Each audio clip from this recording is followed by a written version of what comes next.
Welcome to Mystic John Paranormal, where today we're on the final video of Divination by crystal gazing. Of course, we usually call it crystal ball gazing.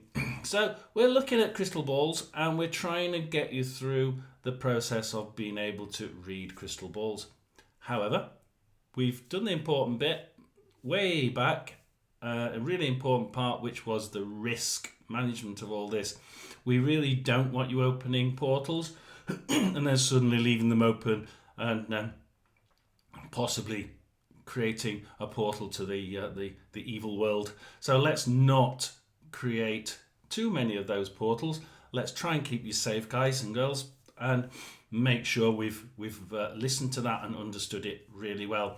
Obviously, if you're here, you've accepted the fact that you can reduce those risks as far as possible. And you've looked at the next video about trying to meditate. It's really important that we meditate, because as we meditate, we're trying to relax and we're trying to bring our brain in line with the spirit world, so we can speak to the spirit world, bring those energies in, and our guide can help us then, can't they? Because our guide or guides can talk to you, push you into seeing things, show them in the crystal ball, and you can get what you're wanting out of this, hopefully. So, how have we started? We started at session one, the video before this, trying to get you into a position where you could see the lights flashing around the ball, and then of course those lights going around the ball became a little bit more vague, and you started seeing the lights and the sparkles around the outside of the ball. So we're going to try and get back to that, but I must stress at this point, it's really important that that you don't overdo the timing of this. I said 20 minutes is about right.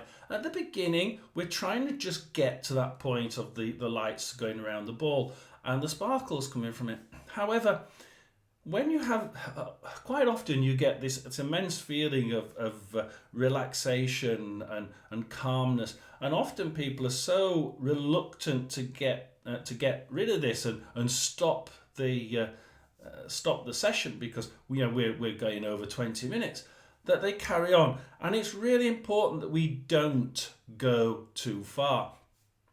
We are talking about the brain. We don't want to be over meditating and keeping that and keeping the connection open too long, because we don't understand being in this realm, what that's going to do. So we do try and make sure that you're not tempted to go too long, because we don't fully understand what happens if you were to keep that connection open too long, concentrate too hard on staying there. Are you going to bring in the thought of, see, you've got separate thoughts in your mind at that point. You get to 20 minutes, you think about it. What are you thinking about? You're thinking about, oh, I should stop, oh, I should stop. And that thought of, oh, I should stop, should I stop, have I gone too long, is actually taking you partially out of that meditative mode. You're starting to think about something instead of thinking about nothing. And you may then start to bring images from your own brain, your own mind, and start to project those. So we're not quite sure how that works. I'm not quite sure how that works. So I would prefer you not to do that. If you get to 20 minutes, bang, make sure you come out of it, because I'm not quite sure how that extra thought that's going around your head is going to stop and cut that connection off. So do 20 minutes and then do stop after that. But hopefully you've sat down, you've made sure that the room is quiet, it's nice and dark. We shouldn't really have any sunlight in the room, certainly not any direct sunlight anywhere near the ball. You can see the sun outside perhaps, but you've got no direct sun rays hitting straight in your line of vision. So it should be nice, dim, dark if possible. The ball preferably should be sat on something black. The background should certainly be dark stroke black, and everything should be not bright, not colourful. We don't want any colours or brightness. distracting your eyesight when you're gazing. So everything nice and dim, nice and dark. If you remember, if you've ever been into a gypsy's caravan, they have colours, but the colours tend to be scattered around. And when they start reading, they should be reading with a nice dim, dark background to the ball. Or the only other option would be to, if they're doing a reading for you, some of them put the ball between you and them, and you've got a black dark background behind you, and just you between the ball and the black background, so that we're almost bringing your energies into the ball, and there's nothing behind to remove the in this case the gypsy's line of sight. So that's what we need to do, guys. And hopefully you're not doing it for people, you're doing it for yourself, just to try and work out whether you can get any guidance from the other side. At the minute, you don't have any questions, so you're sitting there. You've sat down. You've got the ball in position, nice and dark, possibly on a black handkerchief with black behind it. You've decided to meditate. You've meditated nice and calmly. Close those eyes. Meditate. Very important, that part. Clear the brain of any thoughts, which is why I say don't take it over 20 minutes. So you've got thoughts in your head. No thoughts. Meditated. Open the eyes. Focus behind the ball. 2 balls. Lights start going around the outside, converging, and now the light is going round, and we start to get the lights sparking off, and we're relaxed. We're de-energized, if anything. We're feeling so relaxed. We could go on forever. Obviously, we don't want you to. We want you to do about 20 minutes. If we've got to that point, we can now start to increase that 20 minutes, because we're able to just keep those thoughts away, make sure we're meditated. As long as we can stay in a meditative mode, we're okay. So gently increase it, 2-3 minutes at a time. Well, 2, 3, 4, 5 minutes at a time. Remember, 2, possibly 3 times a week is about as much as I would do. Personally, only 2 is my sort of liking. Once or twice for me. If you want to do it 2 or 3 times, then you're pushing it a little bit, but I don't think it's too harmful. So we've got to that point. We're now going to start to increase it each time we come back, just a few minutes. But this is now session 2. How do we take it on from those lights and from those nice sparkles that we're seeing as we start to retract the focal length to the front of the ball? Now we're looking at the front of the ball. Those images have slid gently to 1, and this is where we have to be to start session 2. We have to be able to slide those images together. Some of you may have got those lights going round, but you just can't seem to pull the ball together. You should be in enough of a meditative state to be able to just look at something just in front of the ball, right in front of it, and then concentrate on that, and then just try and lift those eyes as it slides into one image to the front of the ball. You're trying to concentrate right on the front of it, and it's now one image. And we'll go on to the rest of session 2. So after probably a few weeks, a couple of, even as quickly as 3 or 4 attempts at this, we've got to this point where the lights are flying around, a little bit of a dimness in that in the background. The center of the globe doesn't seem to be showing the upturned image of the black behind it, and this is why we don't want anything specific behind it, because the sheer black will slowly start to mist away into a sort of mist, which is obviously what we all get told. It goes, well, through the mist can we see? Well, this is where the mist starts to come in. We've got the lights flying around, and we know that we can see nothing in the middle. And this can be a bit of a shock. We'll come to that in a minute. So what do we do as we start seeing this mist appear and the lights gently slow down. And now we start to see more of a glow from the outside of the ball, and somehow the stars and the darting light seems to just gently fall away. To me, this is a sign that we're starting to go deeper into this meditative mode, and this is actually quite important. As we go deeper into this meditative mode, we will be seeing those lights at the edges slightly disappear into little sparkles. The sparkles will slowly start to, it's as if they start to move forward and backwards. You'll see the whole starlight just twinkling ahead, coming towards you, disappearing back, towards you, disappearing back. Don't be surprised, carry on, just enjoying it. Oh, this is good. This is nice. I'm enjoying it. Remember, we still need to retain a little bit of consciousness, and we'll come to that as well later. So we're a little bit conscious, mostly using our unconscious, semi-conscious mind, and we're driving into that ball. We're pulling. The ball is telling us we're ready. We're on the very edge now of opening up the link to the other world. This is the enjoyable part, isn't it? So we see the twinkles steadily come forward and backwards. You'll see the mist suddenly start to widen, pushing, if anything, those sparkles to the side. And then as you see those sparkles disappear to the side, you're thinking, this is calm. What do you want me to see? Yeah, just a quick little thought of, I wonder what they're gonna show me.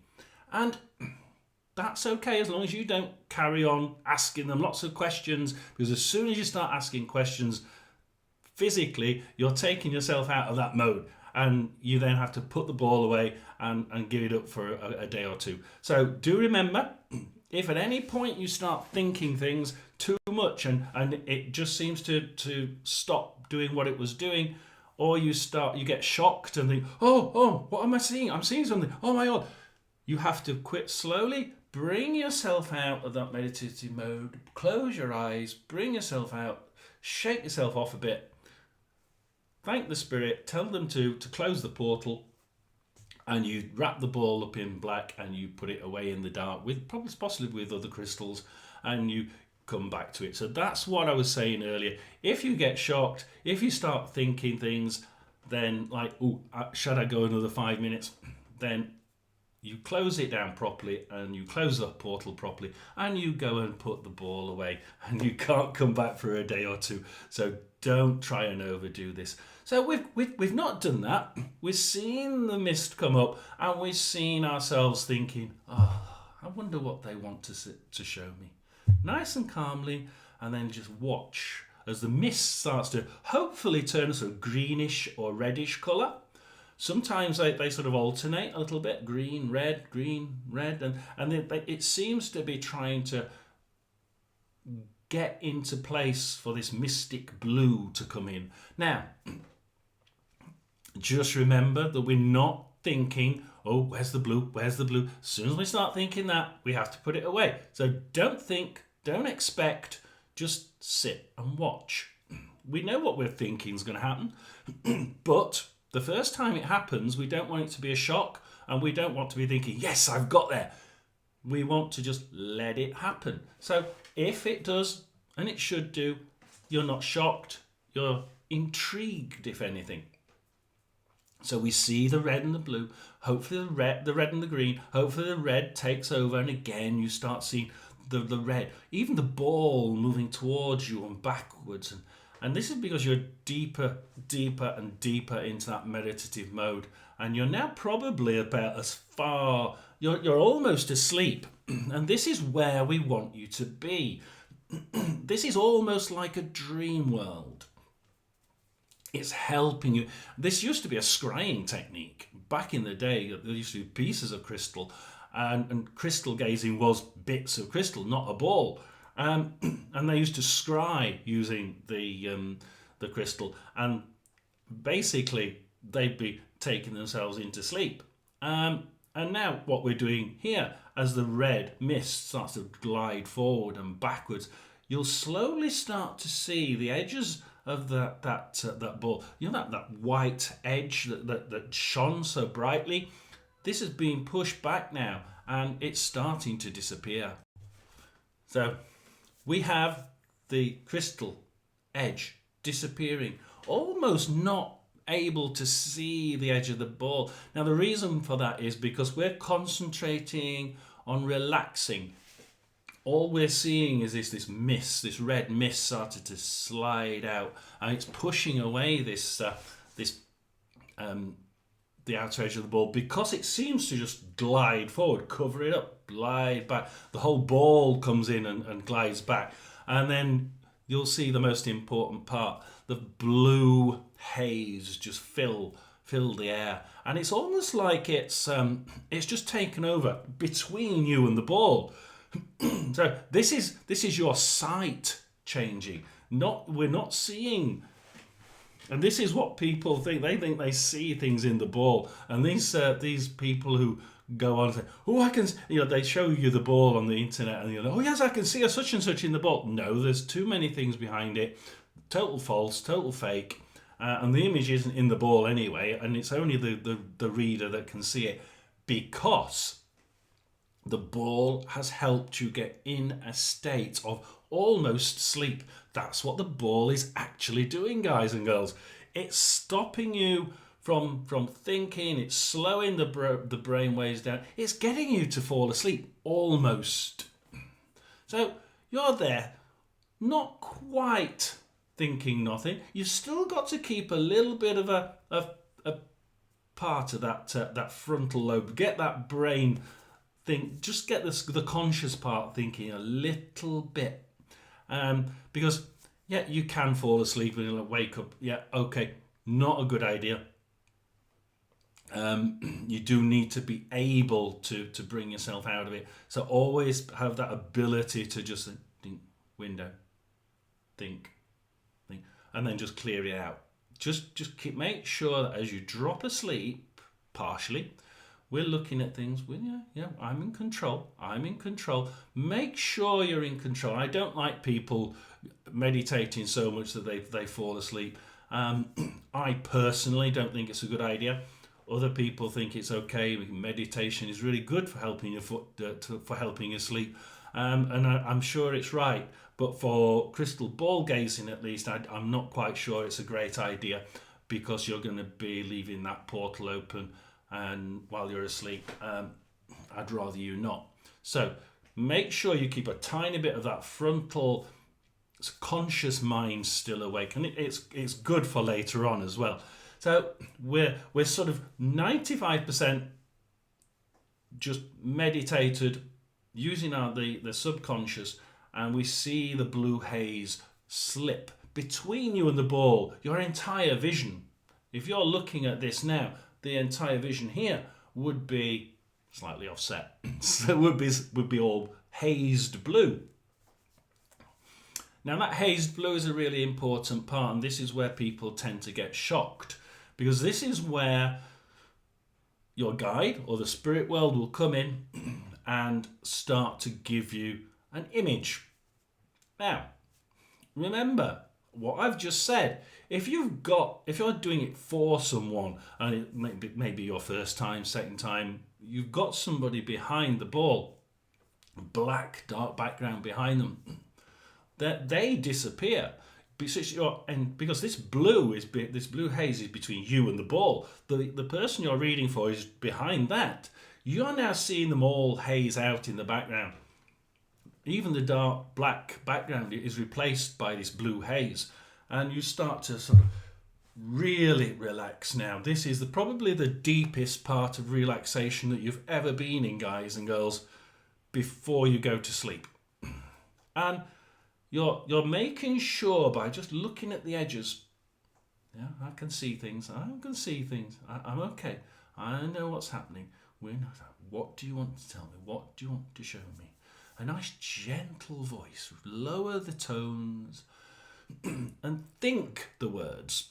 Right? We're not saying it. We're thinking the words. Remember, at this point, we don't want to be speaking if we're going straight into it for our first, second, third time. Later on, by all means, we will be able to mumble what's happening and say what's happening, because we'll be able to keep that meditation mode, but that little bit of conscious mind will be able to, I'm seeing a thing, I'm seeing a ball, I'm seeing a beach, I'm seeing, and you'll be able to say what you're saying, say what you're seeing, and relay it to the person watching.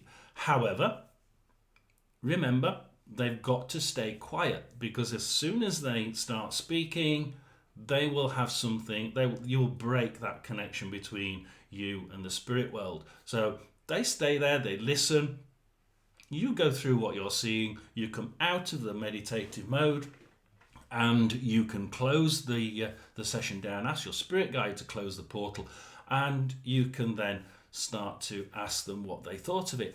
Don't be afraid if you've forgotten everything that you've said, because what do you do when you have a dream? You forget in the morning. And this is very, very similar. We're going almost to sleep, and the meditative mode does tend to, most of the time when we're doing tarot cards, we're the same. We try and meditate a little bit, and we're drawing our energies equal with, in my case, Barry. And quite often when I come out and people are, what did you say about that? And I haven't got a clue. I can't remember reading it. I can remember putting the card down, but I can't remember what I said. So do remember, don't be afraid if you start saying, what did I say? Oh yeah. Yeah, what do you think about it? They'll start coming back with a few, as long as they don't start asking you what you said, or I'm not quite sure what you saw when you said, but because you're going to have to make sure when you're saying things, when you're describing things, you describe them fully, and hopefully they'll be able to recant them. And if anything, you've got to tell them, look, I may not remember all of it. Some people can, some people can't. If you're one that can't, remember to tell the person you're reading for, look, when I come out, I might forget most of it, so you're going to have to remember or write down what I'm saying, and then you can go through it. Very nice, either from their written observations, or from their memory, or from things that you've happened to manage to remember. Now, the actual images themselves, let's just go back to that to finish with, because this is important, because they can be one of two ways, and I know which way I tend to get it.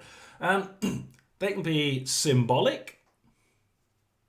For instance, what does my guide use for? Whenever I was getting, if I was about to be made redundant, which was several times, a week before, I always got a picture of an image of a mountain, and I'm stood right on the near the top of the mountain, and the ground starts opening up, and lava goes all the way around me, and the house is going a bit further away, and I'm thinking, how do I get home? And there's lava all the way around me. And the wife got the same image days before she died, and I knew something wrong was going to happen to her, and she had cancer, terminal cancer. So it's an image, and it portrays danger. I mean, if you're in the middle of on the edge of a volcano and it's erupting, it's pretty dangerous. So it can be symbolic. You always think of roses as being happy, or you always think of roses for somebody who's dying, or you always think of them as roses for a birthday, or it's going to be symbolic for you. So you shouldn't be thinking, oh, that was a nice image of a tractor. Just think of something, and then think, oh, what the devil does a tractor mean? You should be able to go, tractor, that's where I think of a tractor. Oh, I'm thinking farming. I'm thinking, good wholesome food. That's where I think of the other little tractor on the side of packages in England, where they mean it's good farming and recyclable farming, if you like, and regenerative. So it's a really good idea. That's why they put the farmer's tractor on the side. Really good for English farming. But it has to be. It's going to be significant to you, because your guide knows how you're thinking. I know what she thinks of those. I'm going to put them in front of her. So it can be symbolic, But remember, it's symbolic to you. You're reading for someone else, though. So that is what you need to portray. That symbolism is what you need to portray to them. You say, so I'm seeing a whatever. They're going to write it down or think, what on earth is she thinking with that? You will know. So when you come out, you can discuss that as what you would think of that object or that scene. You know, you see, we used to go to on holiday to Cleethorpes in England, a very small place by the sea, and might just throw an image of Cleethorpes, throw an image of the pier. You know, and all of a sudden, oh, I remember that. Oh, that's nice. That's holidays. And that may be what they're talking about. They're just showing you holiday. Now, that person doesn't holiday in Cleethorpes, most likely not anymore. But for you, that was your holiday. That was my holiday. If it showed me Cleethorpes, I'd be saying, you're going on holiday. Or I see a holiday coming from that. That's what I get from that symbolism. So try and work out what that symbolism is for you. The other is a little bit better. It's a scene, it's a picture of possibly that person going somewhere, doing something. It's actually showing you what they want you to see. This is less regular for me. I don't tend to see things like that. However, I know people do see things, and they can see things happening, and they can see things occurring, and sometimes they're good, sometimes they're bad. So we have to be very careful, don't we? I've said this before, and this is where I end, because we're going to see symbols that we don't like. We're going to see symbols that mean bad things to us, like the me standing on halfway up the mountain with lava flowing around me. So what did I say to the wife when she saw the lava? I said nothing. Why? Because it comes tenfold back on me if I start to see things myself, or if I start to try and do. I'm sort of conveying with Barry, if she says that she's seeing this, what does it mean? And I'm thinking, I don't want it to come 10 times back on me, just in case Barry is there looking at me and thinking, you're not supposed to tell her. So I always say, don't tell them bad news. If you see it, you can take it. It may be a marker. And I've had those recently in my free live streams that I do on Wednesdays. A marker. Oh, it's a really bad marker. I don't think you know the person. So fortunately, I can tell you something bad's going to happen. And I think the person came back for about 4 or 5 weeks later and said it was a marker. We are now starting something, and something bad has indeed happened. So yeah, and it was to someone who knew somebody who she knew. So yes, really important. Make sure that you know whether is it something you really want to tell them. If it isn't, don't tell them. If it's possibly a marker, if your guide uses it like that, then maybe you can. It will probably give you that marker, something bad, and then it will tell you something, and it'll probably be something good, hopefully. And and you'll say, look, something's good to happen. Just remember, when something good happens, just before that, something bad's going to happen to someone not close to you. It's in your. It might not even be within your friends. It's just something that's going to hit you as a, oh wow, I remember him saying that. So tell them that it's a marker. Tell them they're not to worry because it's nothing to do with them or their close friends. And step back and continue. With the images themselves, it's the same. If he shows you bad images, it's probably a marker to what's going to happen. So I was shown Diana's death a year before, and I was eager to see whether this was coming closer and closer, because I'd got a sort of time span. It's quite a far distance away, and as I started, sort of 6 months later, it was getting closer. I could feel it getting closer, and then when I was in Yarmouth, one day she died, and I re-asked the question and it had gone. So we're going to get those images, and we're going to be able to either see the symbolism or we're going to actually see the scene itself. Usually it's a steady scene, it's a flat-based scene, a picture that just fills that blue mist. The blue mist sort of tingles away and you see an image in it. Possibly just blue, just dark blue, light blue, or possibly in colours itself. It depends how far down that meditative line you've gone. Don't be afraid. Don't be scared. If you are, like I said, slowly come out of that meditation. Don't be tempted to try and go back in. You'll not go back in and see the same scene. So just close it, close the portal, put the ball away in black, remember. And then try it again later. Probably the next day. Now, okay, let's just quickly end with what happens when we do it again and again and again.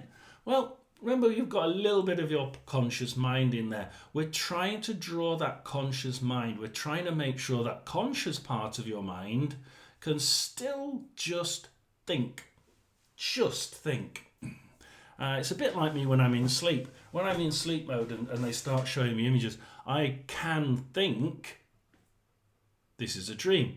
Okay, what is it you're trying to show me? I can even speak to the person in the... I spoke to the wife in one. Okay, what are you trying to tell me? Come on, because I'm feeling like I'm... And I remember saying the last time, I'm waking up, so you haven't got very long to say whatever it is you're going to tell me. And she showed me a few things. She never speaks. My dad never speaks either. Some people can hear them speaking that. I can't. I sometimes in the dream I can. Other people can hear words and they can sort of talk to them. I can't. I get the symbolism. I get the exact pictures. My wife showed me exact pictures. And what do you want to tell me? Bang, pictures. Great. So that's what you're going to get here. Pictures. And you're going to have to try and think the question. I'm not sure about that. Oh, that's nice. But what do you mean by it? Boom, for another picture. And you start to be able to ask, well, he wants to know about his ex-wife. I don't know. Just make something up. He wants to know about his job. There we are. That's or love life. Oh God, everybody asks about love life, don't they? This person is wanting to know about their love life, and just think the words. This person wants to know about his love life. Woof. And you should start to gently go back into that blue mist, and another image just slowly up, or another symbolism just open up. Hopefully it's not a symbol of a heart with a dagger through it. But you know what you'd think of that, don't you? You know that's going to be heartbreak. You know it, because I tell it you many times, and you've seen the heartbreak card, the three of swords, and yeah, he shows it you, and you think, oh dear, this person's not going to like this one, is he? And you work out whether you want to tell them. It may be something they need to know because they're going to have to get over it quickly, and something good is happening straight after, because hopefully they give you another image, and you can see how I'm moving with this, can't you? You can think a question. Boom. Oh dear. Something bad. Well, is something good happening after? Think it. Ask them. Think them in a question. And that question, that thought, brings in another image. And you can then start to relay this as you get on. Obviously, you can mumble away and talk away nicely. Just staying in that meditative state, remember. Don't say it too loudly. Don't be too sharp. You sound rather sleepy, and because you are. And you've got to keep that up, and they've got to not. So, are you all right? So grab you and take you out of it. You don't want to be pulled out of that meditative state too quickly. That's going to do great harm to you. It's going to do harm to the portal. Who knows if your guides are like being took aghast a bit and forgets to close the portal. You've really got to be very, very careful about not coming out of it too quick and ending up with the portal sat there. So be very, very careful with this. That's where we end. I can't believe we got to the end of it, and I can feel Barry saying, yeah, we've done it, and he's a little bit happy, a little bit of a tear in his eye, saying we've finished it. I can't believe it. So do try it. do be very careful of the bad. So Barry says be very careful of the dark energies. That's the way he's putting it. So do be careful of the dark energies, people. They are out there, and if you don't do this right, it is essential that you make sure that that you try and cover it with your guide. Let's clean things up. Let's sterilize it. Let's make sure we don't leave anything undone or unsaid as we move away. It is a dark arts, I'm afraid, and sometimes people get partially through this and they just can't do the rest of it. Do keep in there. If you sustain it and keep it on, most people can get to the sort of blue mist within 3 to 4 months of doing this. So, but you've got to be able to keep it up 2 or 3 times. I say once or twice. Some of the people say 2 or 3 times. So somewhere between once and 3 times a week. 20 minutes at first till you start seeing that light around the edge of the ball, and then you can start to try and increase it. Now, as you start to try and increase it, you'll realise when you start seeing the images that that you're able to keep in that meditative mode, which is good. But you know how long you can do it, and you know how long your guide is going to talk to you. You know, he always talks about 5 minutes and that's it, he's gone. Fine. You'll realise that after doing it 3 or 4 times, you know, he's never gone much more than that. I usually go for about 20 minutes and that's it. So you might go sort of 30, 40 minutes and still be okay. It's all dependent on you and your link with your guide and with the spirit world, how good that link is and how able they are energy-wise to give you the images. Remember, their energy, they need to give you energy off to give you that image. So they're not going to be able to do it forever. They can only do it for a short while. They will. And you've got to be able to understand that as you do the reading. I quite often just gently, as I'm falling off, I've got a clock near me just up there, and I can glance at the clock and just like, right, okay, I've got another 5 minutes. Boom. You see, the front of my brain is thinking 5 minutes. That's it. No more thoughts about it. I may just suddenly glance up, thinking, oh, how long have we got? Another 5 minutes ish. Yeah, he doesn't usually go any further than that. The centre of what I'm looking at is totally blue, but the clock is right up in the corner, just in the right position for me, and I can just think, okay, he's gonna give up in a minute. He's just gonna go away and disappear, and he does. And so, how long do I do it is where I finish. It depends on your link with your spirit guide. So hopefully, guys and girls, you've learned something from this. The big takeaway from this particular video is don't give in. Just keep on going, because you really can do it if you continue and if you just try and meditate that little bit more. If it's not working for you, one thing I would say as I finish is meditation. My mod, Miss Fearless, MS and Fearless, she's absolutely brilliant. If you look on some of my lives, you'll see her in the chat. Do click onto her website. In fact, I'll put a link to her website in the chat so you can go and see her meditative videos. And she will be live, so we will do a live after this at some point when she's a little bit recovered from what she's had. And we will do a meditation video. So if you're actually interested in meditation, do watch out, do like and subscribe. It's Mystic John Paranormal. Like and subscribe, click the bell, and you'll see these videos, such as the one with Miss Fearless. And you too can crystal gaze. Thank you. Over and out. Like and subscribe.